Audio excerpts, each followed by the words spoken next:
eh, lo que nos da. Al principio, o sea, en lo que voy, sí me da lo que a ustedes les está dando. Sé que el problema es muy sencillo, de hecho, ni siquiera, porque usualmente cuando hay algún problema raro, yo en el libro anoto, hago anotacioncitas de los trucos.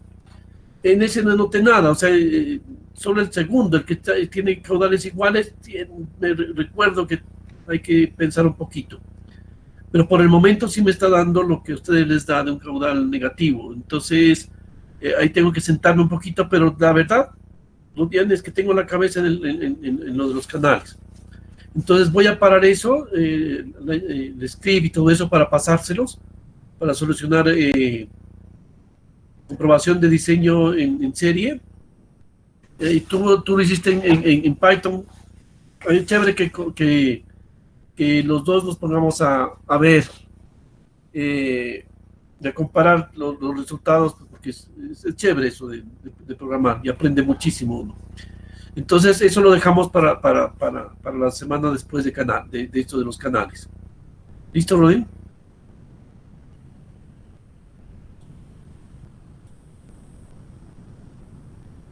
Bueno, Rodian estuvo y no me contestó, pero era paila. Eh, entonces voy a pasar a hablar de la parte teórica de los canales. Como les digo, en el laboratorio mañana van a aplicar un poquito eso, la primera aplicación de ello. Y después, a ver, ahorita si yo entro ya a la práctica, ya, a esta ya no dejo entrar más, porque no podemos estar interrumpiendo cada rato.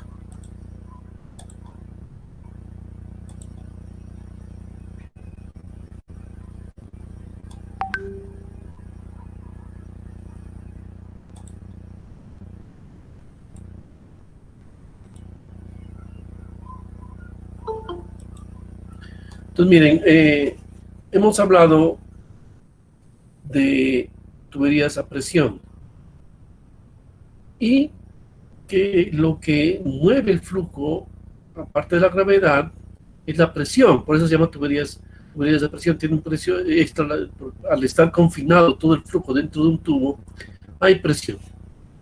En cambio, en la hidráulica de los canales abiertos, lo que mueve al flujo es puramente la gravedad, que adquiere momentum, claro. O sea, puede haber una parte plana que siga avanzando hasta que pierde el momentum, pero originalmente él se mueve por gravedad.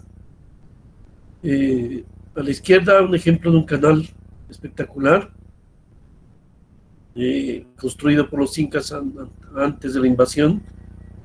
O sea, tiene más de 500 años, que aún funciona y que aún suple agua a algunas poblaciones allá en el Perú, en ese desierto. Cuyambe, Cuyamayo, creo que es. Bueno, ahorita lo vemos, yo lo escribí por ahí. Y a mano derecha, pues un canal natural, el más espectacular que tenemos aquí en la Bayala, que es el Amazonas. Con su meandrificación, ¿sí?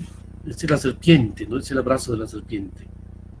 ¿Sí? Entonces, aquí están sus meandros, ¿sí?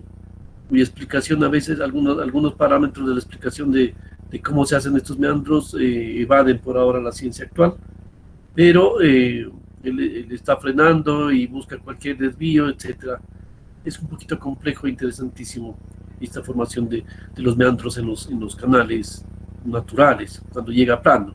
O sea, estos meandros no se ven en una parte andina alta porque pues las rocas no dejan hacer eso y baja muy veloz, ¿no? En cambio acá cuando está frenando ya hace esta meandrificación espectacular, que en la práctica la vamos a vivir, porque a veces vamos a ir de espaldas al lugar donde vamos, ¿sí? Y a veces vamos a ir quizá hasta regresando hacia la cocha, por esta meandrificación que la vamos a vivir en los botes cuando estemos dirigiéndonos al lugar donde hemos escogido como práctica. La diferencia que hay entre nosotros, pues como les dije, o sea, ya no hay la presión. Eso quiere decir que tenemos una superficie libre, como se puede ver aquí claramente en este canal Inca. ¿sí? O sea, hay una superficie expuesta totalmente. Entonces, aquí la presión que hay es la atmosférica nada más. No es la presión que se hace en la tubería. Entonces, podemos definir que los canales abiertos son conductos cuyo contorno externo, ¿sí? Es la superficie líquida. Como se ve en este canal artificial a la izquierda, no anoté de dónde es, de abajo puede ser europeo, y este canal tifón, también un acueducto inca que aún funciona, como se puede ver ahí, incluso, o sea, 500 años después de la invasión y sigue funcionando y sirviéndole a los pobladores, ¿sí? Entonces, canales, ríos, corrientes, riachuelos o quebradas que le llamamos nosotros, ¿sí? Drenajes, son ejemplos comunes de canales abiertos. También, ojo, también son canales abiertos los alcantarillados. ¿Por qué? Porque no se llena totalmente el tubo. Así tengas un tubo de concreto de 36 pulgadas, ¿sí? La idea es que no vaya lleno. O sea, es un canal con una Que forma. ingresar a unos compañeros. Es que yo le estoy diciendo que no, o sea, es pare aquí la charla, hombre. Entonces, esos canales son canales abiertos.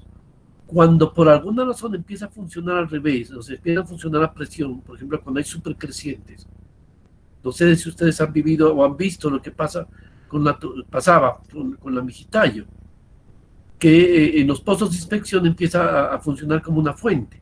Y es porque la tubería, que es un canal, originalmente empieza a funcionar a presión. Y para eso no está diseñado. Eso es por un mal cálculo del canal, de esa tubería. Entonces, los de desagüe sí, no la tubería que te da agua, ¿no? Esa es la idea, porque si funciona al revés, funciona a presión. Mira lo que pasa, yo vivo aquí en Santa Rita, y acá abajo está el barrio La Playa, que le llaman originalmente Juan 23, ¿sí? Ahí, un tiempo, una vez que se creció el río Pasto muchísimo, o sea, primero se creció y lo que hicieron fue hacerle unos sobrealtos como está aquí, hacerle una banca para evitar que siga, y no se dieron cuenta que al hacer esto, las tuberías de desagües de las casas quedaban más abajo de esto. Entonces lo que hizo el río Pasto fue subir el nivel hasta aquí, quizá desbordar y llenar la tubería de desagüe. Y funcionó a presión, entonces empezó a salir el agua literalmente por los inodoros. ¿Sí? Entonces, porque eso está diseñado como canal abierto, no a presión, y peor si es presión contraria, pues, entonces te mete a la casa, como pasó acá acá abajo en el Juan 23 o la playa que le llaman. ¿Sí? Entonces, un canal abierto es un conducto en el cual el líquido fluye en una superficie sometida a la presión atmosférica. ¿Sí? Entonces, lo que mueva el flujo es la pendiente del canal, o sea, la gravedad. ¿Sí? Hasta el momento, o sea, es difícil, y esto lo que dice ahí es de un libro que es una Biblia para los canales, que es el de 28, que es escrito en el 54, y sigue siendo la Biblia de los canales. Entonces, o sea, cuando te hablan de resolver los problemas exactos, ¿es difícil? Sí, es difícil. Ahora ya hay computadores, hay métodos numéricos que ya lo tan difícil ya se hace más dispendioso que difícil. Pero por esta cosa hemos heredado una cantidad de ecuaciones empíricas, y finalizaremos esta clase de hoy, si es que te alcanzamos, con la ecuación empírica más utilizada en los canales abiertos, que es la que gobierna y debería servir. Pero el ejemplo que les traigo también de la inundación que pasa acá en el Bajito, en la playa aquí, pues muestra que Manning también es una aproximación que a veces no nos da todo lo que quisiéramos. Entonces, miren, aquí vemos la base del canal, el lecho de un canal. Aquí en azulito está la superficie libre, ¿sí? Entonces tenemos, a diferencia de las tuberías, que aquí en vez de esta profundidad vertical, ojo, la profundidad vertical, ¿sí? En vez de esta profundidad vertical lo que tienes es la presión, o sea, la altura de presión. Aquí no hay presión, hay una profundidad vertical. Y claro, hay una velocidad, y esta que es la energía cinética. Entonces, si sumas todo esto, es la energía total disponible, ¿sí? Que nos define el inicio de la línea del gradiente de energía. En otro punto cualquiera, como el flujo se mueve por la pendiente, o sea, por gravedad, pues se supone que Z2 es menor que Z1. ¿Sí? Va a haber una profundidad X y otra energía cinética, que nos define la pendiente de la línea de energía, ¿sí? La pendiente del flujo.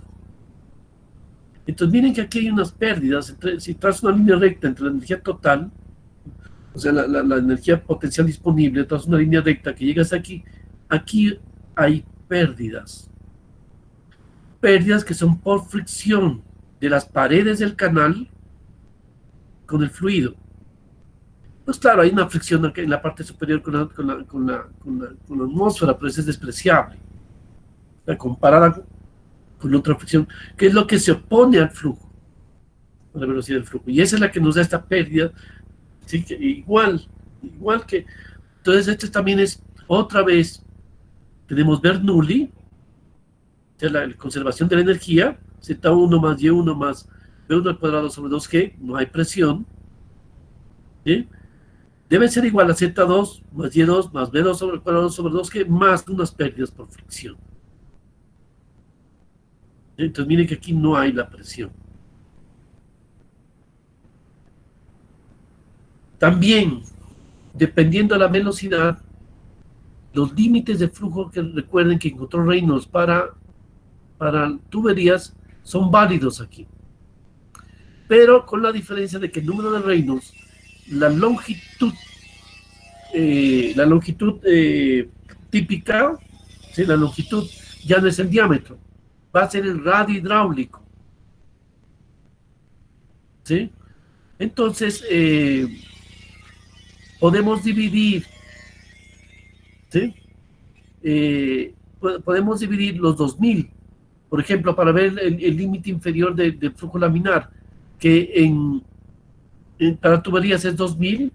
Acá, como estás en términos de radio hidráulico, que es 4 diámetros, entonces tienes que el menor es 500. ¿Sí? El menor es 500, aproximadamente, un poco más. Y podemos sacar también el otro extremo. ¿Sí? De 4000 dividido entre 4, el menor es 1000.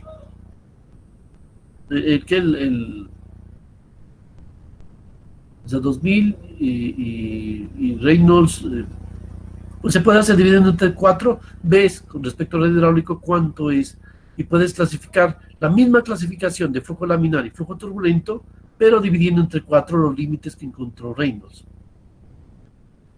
Eso con respecto al régimen, que por ejemplo en la práctica o mañana en el laboratorio pues podrán determinar los regímenes de flujo que existen ahí. Y es que uno los ve cuando vas a un río. Cuando vas de paseíto al río vas a ver que hay partes que van muy lentas y partes que van muy rápidas. Sí, entonces hay partes que son turbulentos o laminares. Pero también hay otros tipos de flujo. ¿Sí? Ojo aquí, cuando las características del flujo no cambian con el espacio, es decir, con la distancia, se llama flujo uniforme. En este caso, la característica principal ya no es la presión y velocidad, sino la profundidad. Entonces, si en dos puntos tienes la misma profundidad, vamos a decir que el flujo es uniforme. Y si en el mismo punto, aquí en el punto 1, yo me siento a mirar la profundidad y veo que no cambia esa profundidad, voy a decir que es un régimen permanente. Permanente. Si cambia, está cambiando en el tiempo, decimos que es transitorio o no permanente. ¿Sí? Entonces, cuando me refiero a la permanencia o la transitoriedad, estoy hablando del tiempo en un punto. Cuando hablo de uniformidad, hablo de espacio. Es uniforme en el espacio. Al ser uniforme en el espacio nos facilita muchísimo las cosas porque bastará con medir la pendiente, bien sea del lecho o de la superficie del canal, para ver la pendiente del gradiente de energía, de la línea de energía. Entonces, eso ayuda muchísimo y los ingenieros lo que hacemos es intentar que cuando diseñamos canales quede en un régimen uniforme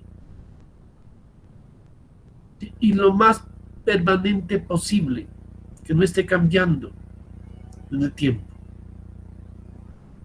¿Sí? O sea, entonces, eso nos evita muchísimos problemas temporales y de espacio.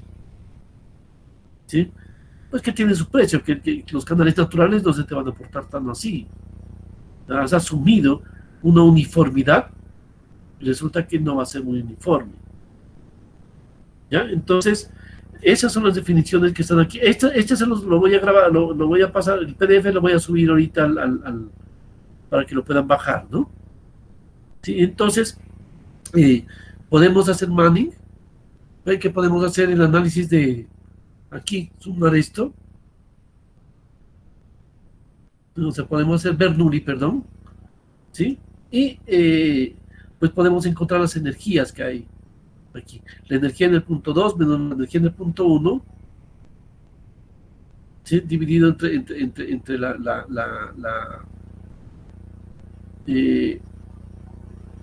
la fricción, ¿sí? La diferencia de fricciones.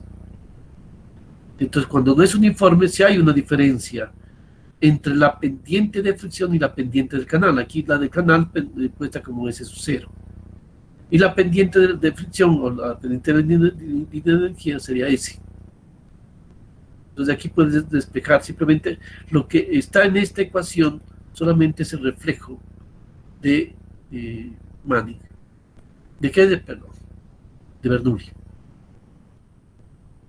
Eso respecto a los régimen y tipos de flujo. Ahora miren, tenemos la línea de energía, o sea, repasando, tenemos una línea de energía, una línea de gradiente hidráulico, que es la pendiente del agua, ¿sí? Y una pendiente del lecho, ese es su cero. Entonces, recordemos, no necesariamente son iguales. Entonces, por Bernoulli sumamos, aquí estoy repasando, en el punto 1 y en el punto 2, y aquí le tienes que sumar las pérdidas. Entonces, esta línea de energía ya no tiene, recuerden, ya no tiene aquí la presión, solamente tiene la profundidad. Entonces, aquí está, en estas ecuaciones.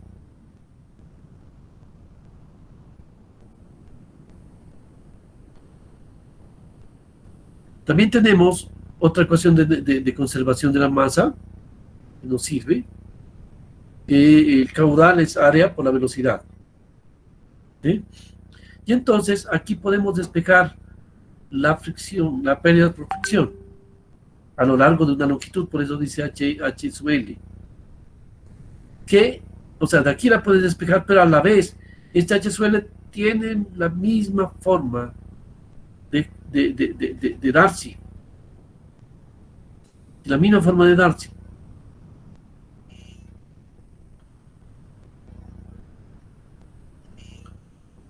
Tengo un asuntico aquí. Espérenme un ratito.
Entonces, miren,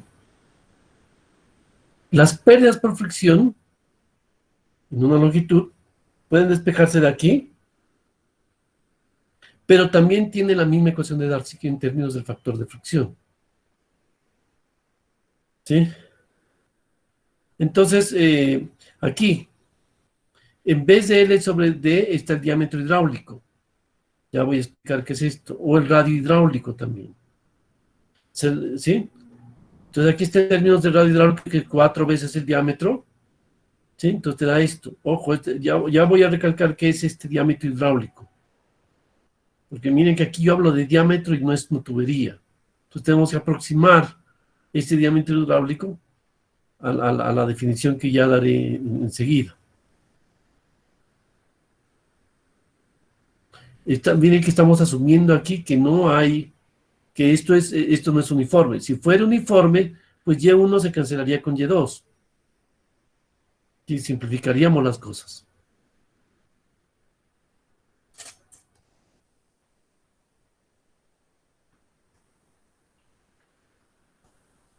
En este caso, o sea, como la presión, ya no hay presión, la gravedad se vuelve algo muy importante.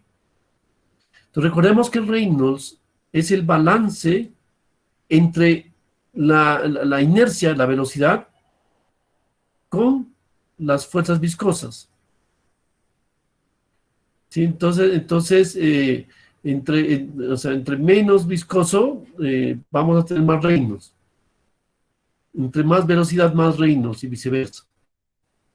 Para tener en cuenta la gravedad, pues aquí vamos a saltarnos la deducción y esto. Lo que vamos es a ver el balance de las fuerzas de inercia con respecto a las fuerzas de gravedad. Entonces, y nos da un número que ya no se llama Reynolds, sino el número de Froude. Entonces tenemos el número de Froude, que es la velocidad dividida entre la celeridad de la onda, que es la raíz de la gravedad por una longitud. Si ustedes toman aquí las unidades, esto es unidad de longitud por tiempo, ¿sí? Sobre tiempo, longitud tiempo a la menos 1, y esta también te da, ¿sí? Longitud tiempo a la menos 1, o sea, estos términos de velocidad, o sea, si lo ven con medidas métricas, o sea, es metros sobre segundo al cuadrado, multiplicado por metro, metro cuadrado, segundo al cuadrado, raíz, te da velocidad. Esta es la celeridad de la onda. Entonces, y eso se conoce como el número de Froude. ¿Cuál es esa longitud característica en caso de un canal? Pues es la profundidad hidráulica. Ya vamos a ver, aquí está. Y la profundidad hidráulica la vamos a definir como el área de la sección transversal dividido entre el ancho superior. Y eso tiene un término de longitud. ¿Sí? A eso es lo que le vamos a llamar el diámetro hidráulico. ¿Ya? Entonces, no es entre la profundidad, es entre el diámetro hidráulico. Entonces, aquí también, Profe, ¿sí? qué pena, es que se entrecortó hace un momentico. ¿Será que puede repetir esa partecita de lo del radio hidráulico, lo del área, Sí. ahí en esa sección? Ya, sí. Entonces, mira, el número de Froude, o sea, va a depender, la longitud característica es representada por un diámetro hidráulico. Pero estamos hablando de canales, no hay diámetro. Entonces, lo que vamos a asimilar como un diámetro, entre comillas, diámetro hidráulico, es el área de la sección transversal dividido entre el ancho del canal medido desde la parte superior. Sí, entonces, esta es la profundidad hidráulica media. ¿Sí?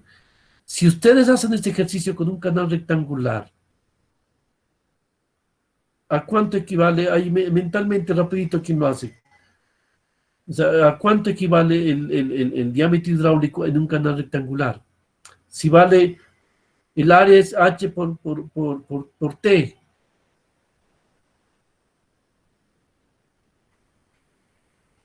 Entonces miren, área H por T dividido entre T. ¿Cuánto da? H, la profundidad. Es decir, el diámetro hidráulico o la profundidad hidráulica, ¿sí? En canales rectangulares va a ser igual a la profundidad. Va a ser igual a la profundidad.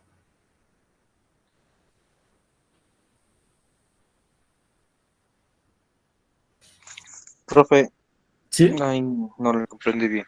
O sea, cuando tocaría hacerle en una sección irregular, ¿cómo sacaríamos el área?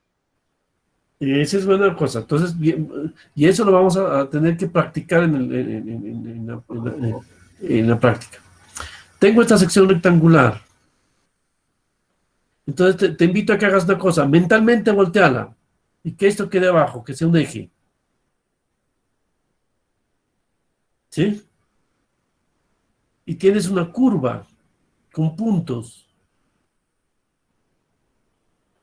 ¿Cómo sacamos esa área? A ver, chicos. Integrando. Se toca recordar cálculo. Pero en el cálculo numérico. Porque aquí tienes que sacar esta área pequeñita, aquí un triángulo, miren. Y aquí hay un paralelepípedo aproximado. Y va sumando esto. ¿Sí? O sea, por regla trapezoidal. Va sacando esta área. Solo que acá no hay trapecios, sino en las punticas son triángulos, ¿no? Y así sacas el área.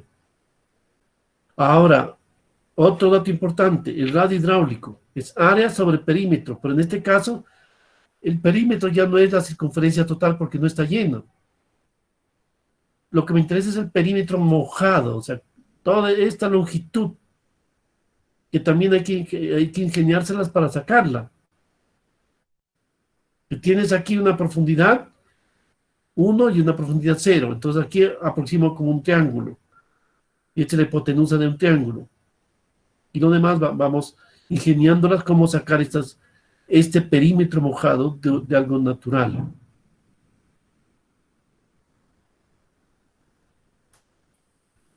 Hay otras formas más sencillas, ¿no? O sea, por eso tienden a rectificarse esos canales naturales y volverlos trapezoidales. O sea, siempre se intenta, cuando hay una intervención, hacer algo que facilite los cálculos. Aquí volvamos miren, este canal Inca es rectangular, ¿sí? Que nos va a facilitar, que facilita mucho los cálculos. Y este otro es trapezoidal que les digo, o sea, las paredes están acostadas y abajo está un lecho horizontal. Y este otro canal Inca también es rectangular.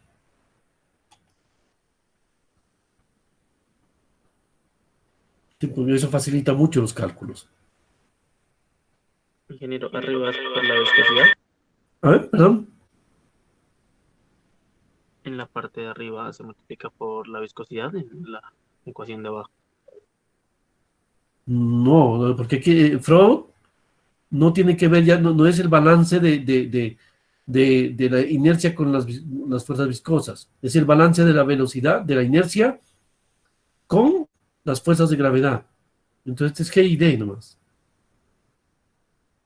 Sí, profe, pero en la ecuación de abajo, esa B que parece la viscosidad es en realidad velocidad. No sé dónde ves una B que parece viscosidad. Ahí dice FR, ahí abajo, la fórmula de abajo. Por eso, no, es velocidad, por eso, aquí arriba, es la misma, ¿no? O sea, es la inercia, por eso digo inercia, es velocidad. ¿Sí? El número de Freud es el balance entre la inercia, representada por la velocidad, y las fuerzas de gravedad. Entonces, este churito, pues ya no es la viscosidad, es la velocidad.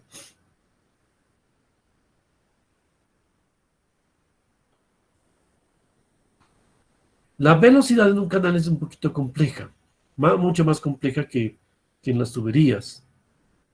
¿Sí?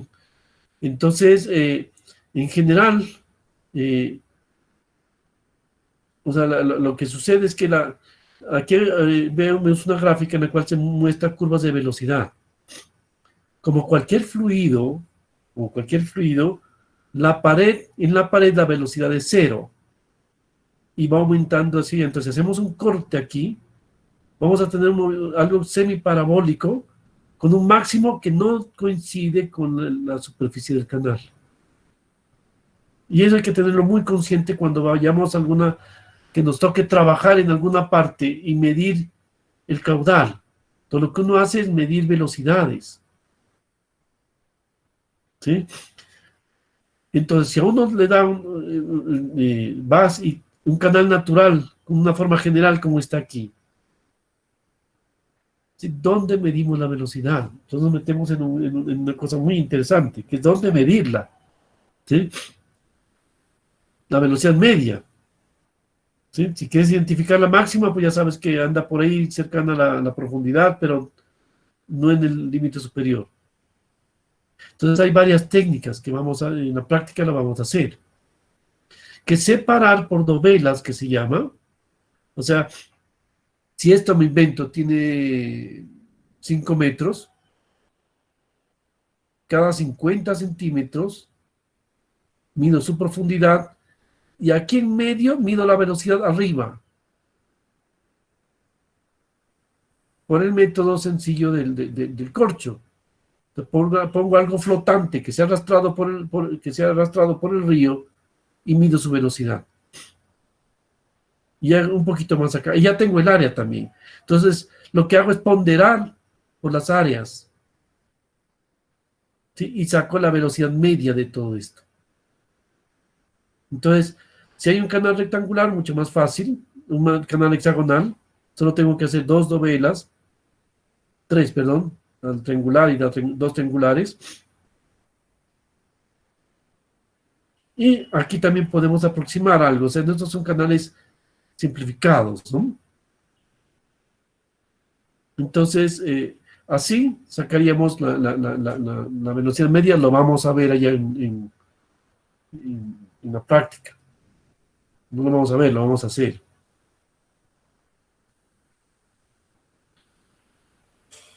Ahí, como ya vimos, ahí ahí está la energía. ¿Sí? Si nosotros comenzamos a asumir ya, ¿qué pasa si es flujo uniforme? Que es hacia lo que más tendemos y lo que más queremos hacer, para que nos facilite las cosas. ¿Sí? Entonces, el flujo uniforme, yo les dije, se va a cancelar, o sea, sí, perdón, y además, aunque se vaya a cancelar, es importante saber esa profundidad. Si quitamos cuán alto está con respecto a una parte base para aquí. Si decimos, vea, no nos interesa que Z1 y Z2, nos interesa es cambiar nuestro sistema coordenado y mirar desde aquí, desde el lecho del canal. La energía específica la vamos a determinar como la suma, como si fuera Manning, pero como si fuera Bernoulli, pero quitando los zetas. Y vamos a llamarle a esta parte energía específica. ¿Sí? Que sería la profundidad más la energía cinética, en términos de altura de velocidad. Eso lo vamos a llamar la energía específica. Y podemos mostrarla también en términos de caudal. Si en vez de velocidad, ponerle caudal. ¿Sí? Entonces vamos a obtener, aquí miren, es que hay que acostumbrarse a que haya jueguitos de acuerdo a lo que el libro o el artículo que esté leyendo. ¿Sí? Miren que aquí el caudal está como Q. ¿Sí? El caudal por unidad de ancho. Y acá, el caudal lo ha puesto como B punto. Entonces aquí me cambió la regla del juego. Aquí ves este B punto al cuadrado es caudal. Mire, área por velocidad. Y por B por velocidad. ¿Sí? Entonces, reemplazando esta velocidad, tenemos esta expresión para la energía específica. Pero miren que está cuadrática, eso, o sea, es parabólico con respecto a la velocidad. Y si nosotros hacemos una gráfica de esa energía con respecto a la profundidad, vamos a tener una curva como está señalada aquí en rojo, que es asintótica a los 45 grados. Esos 45 grados es cuando la energía es igual a la profundidad en números. ¿Sí? Y vamos a tener esta curva que va bajando la energía, o sea, siempre va, o sea, a medida que voy disminuyendo mi energía, va disminuyendo la Y, o al revés. Si disminuyo la profundidad del flujo, la energía va disminuyendo. La energía va a ir disminuyendo a medida que disminuyo la profundidad del flujo. Aquí.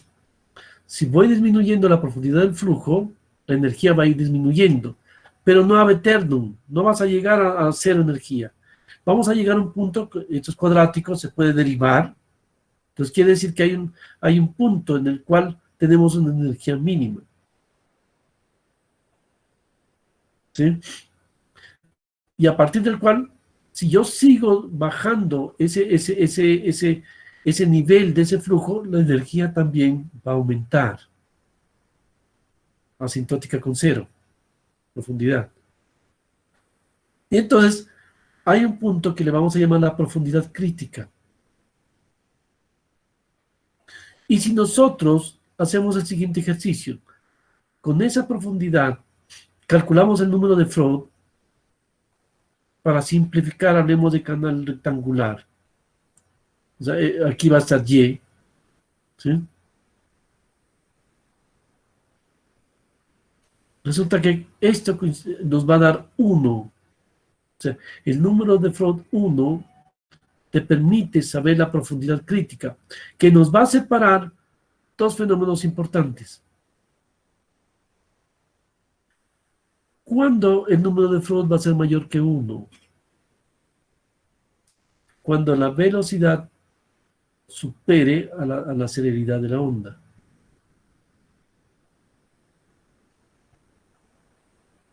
¿Sí? Y eso lo vamos a llamar flujo supercrítico, o sea, la profundidad va a estar grande. Pero estoy al revés. Aquí cuando la velocidad es grande, tienes un flow grande. ¿Sí? Tienes un Y pequeño. Entonces, por eso cuando uno va a un río y miras cuando se empieza a acelerar, la profundidad del mismo es bajita. Más baja. En cambio, cuando frena, cuando se aposa, decimos. ¿Sí? O sea, incluso cuando vamos y hacemos un pozo para divertirnos, pues el flujo no va rapidísimo, o sea, intentamos que sea laminar, para que no nos arrastre. O sea, la presión dinámica sea bajita. Y entonces, miren que aquí, si la profundidad es alta, quiere decir que la velocidad es baja. Y eso se llama flujos. Se llama flujo subcrítico.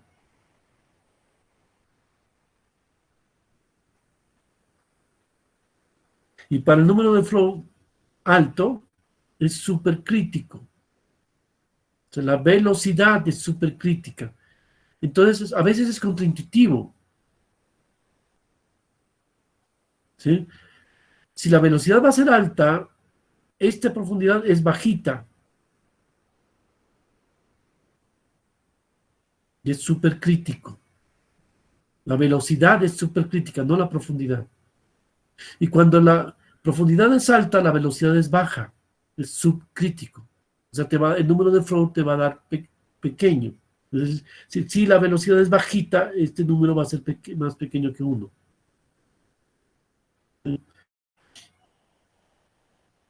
Tenemos esas cosas que hay que entender aquí con esta gráfica.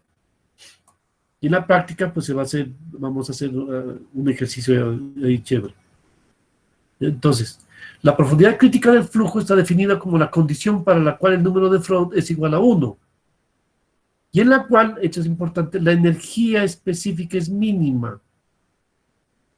Y eso los ingenieros, cuando nos toca diseñar un canal óptimo, pues intentamos hacer que la energía sea mínima, o sea, que el consumo de energía sea mínimo. Entonces intentamos hacer diseños que sean, que permitan que la velocidad sea igual a la celeridad de la onda, ¿sí? Para que la energía sea mínima. Para eso sirve el estado crítico. Aquí hay muchísimo más. Pues debido a todo esto pues nos toca correr. Y estoy dando lo importante que tenemos que saber en canales. Tanto con la práctica, o sea, que vamos a tener complementado con el laboratorio de mañana y la práctica. Y ahí sí vamos duchos en canales.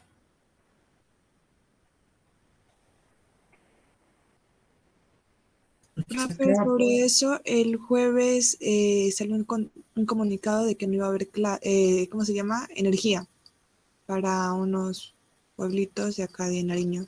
Ya, entonces me faltan. Paro un ratico para que respiremos, porque o sea, lo que sigue necesito que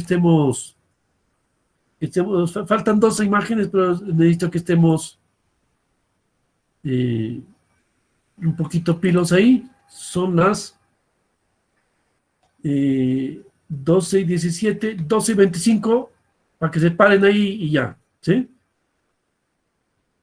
Para sacudirnos. Profe, usted me había, creo que me había llamado hace un rato, pero es que yo ya había entrado y estaba todo negro y no escuchaba y me tocó reiniciar y por eso ya no le pude responder en ese momento. Ya, tranquilo.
Bueno, sigamos chicos. Faltan dos imagencitas más y vamos a otro tema. Profe, unos ¿Sí? compañeros dicen que si puede hacer el favor de hacerlos entrar, que se les salió. Pues que intenten, pero ahorita estoy aquí listo. Ya.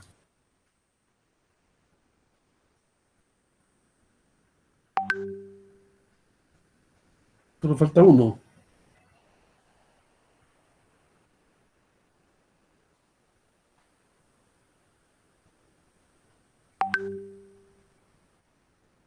Bueno, ya voy a seguir.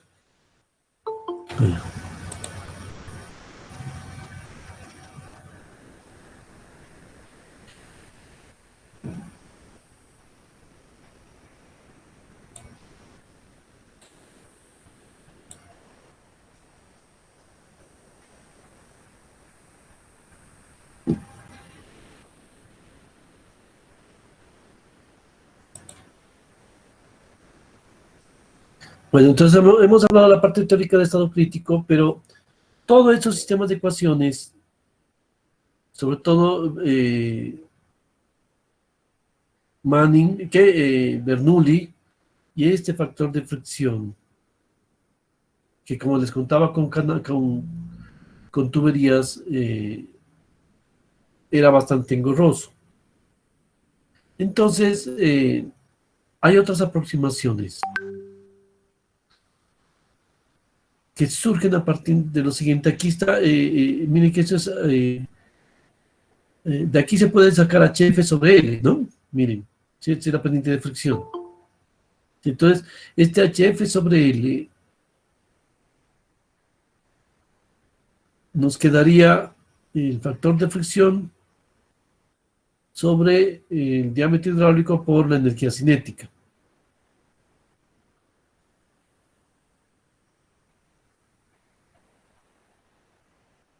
O aquí en términos de radio hidráulico.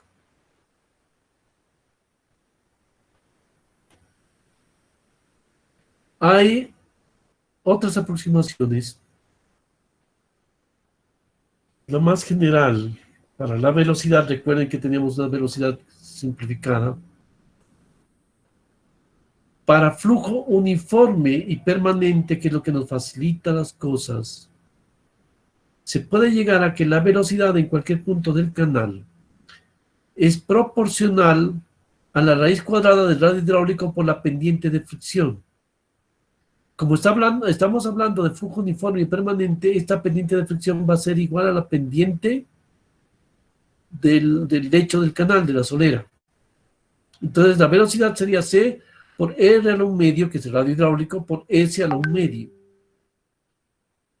¿Sí? Entonces todo va a depender, las aproximaciones van a depender de cómo es esa aproximación a esta proporción C. La más física de todas es cuando C vale la raíz de 8G sobre F. ¿Sí? Que esa viene de esto. ¿Sí? O sea, despejando la velocidad aquí. A ver, háganlo mentalmente. Este L lo paso a dividir, te queda S. ¿Sí? F pasa a dividir, 2G pasa a multiplicar. ¿Sí? Y al sacarle la raíz, te queda esto, te queda 1 medio de radio hidráulico y 1 medio de la pendiente, de la pendiente. Y el C sale directamente, o sea, de esa ecuación de Darcy, obtenemos el coeficiente de C. Es decir, si reemplazas este C con esto, vamos a obtener la misma ecuación de Darcy-Weisbach. Pero tiene el problemita de F. Entonces después viene otro ingeniero y hace una aproximación que la verdad es que respeta la unidad dimensional.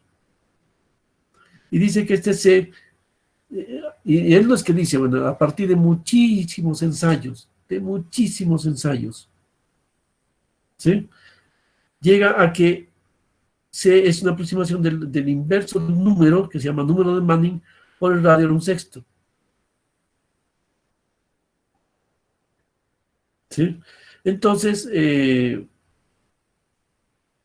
medio más 1/6. Entonces, la fórmula de Manning ya la pueden hacerlo mentalmente. Va a ser igual a 1 sobre n, r a la 2/3, s a la 1 medio. Aquí lo pueden ver. ¿Sí? O sea, si aquí pongo r a la 1/6 por r a la 1 medio, te da r a la 3 medios por s a la 1 medio. Y entonces todo se reduce a ver cuánto vale este n. Si hacemos un análisis dimensional, n no es un número dimensional. Se trata como tal.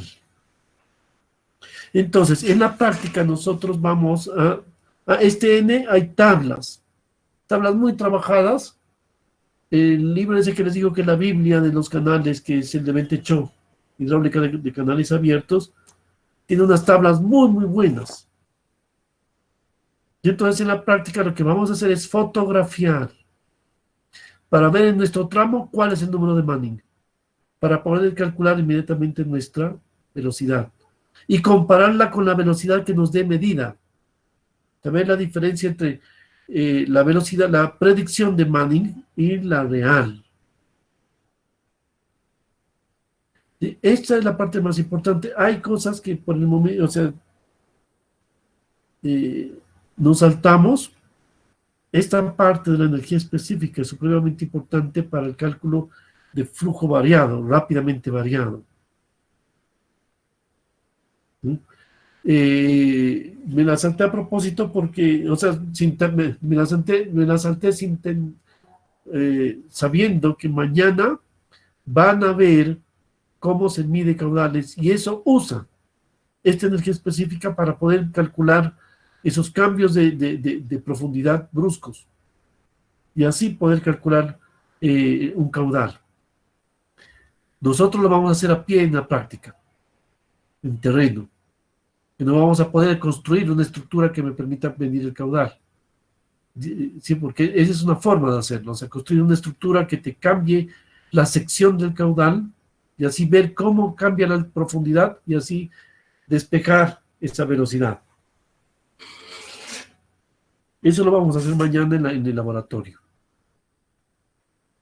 Pero en terreno vamos a medirla y vamos a ver la diferencia entre la predicción de Manning y la realidad.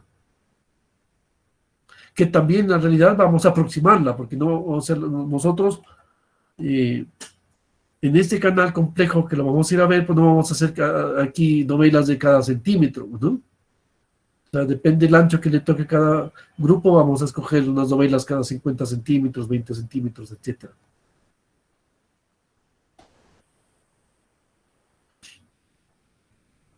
Y para finalizar,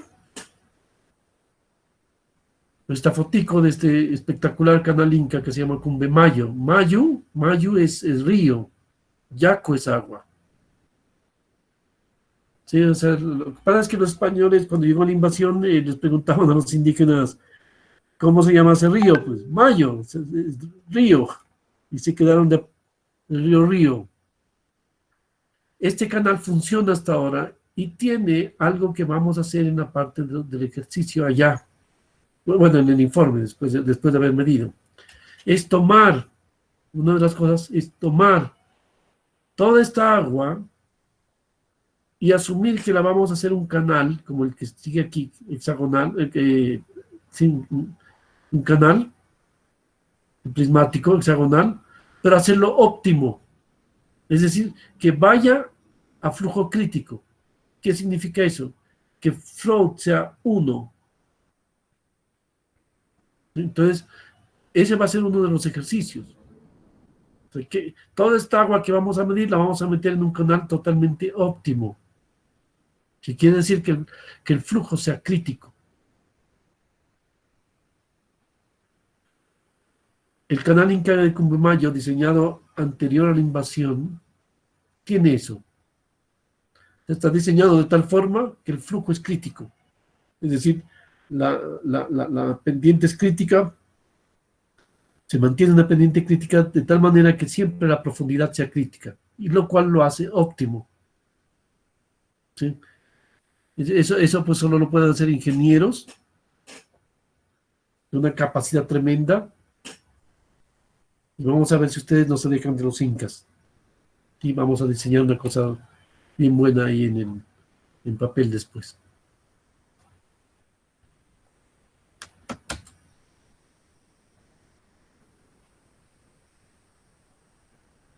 Entonces, esto que es un resumen, lo voy a subir de una buena vez, antes de que después me olvido. Lo voy a subir aquí a las aulas, al COES,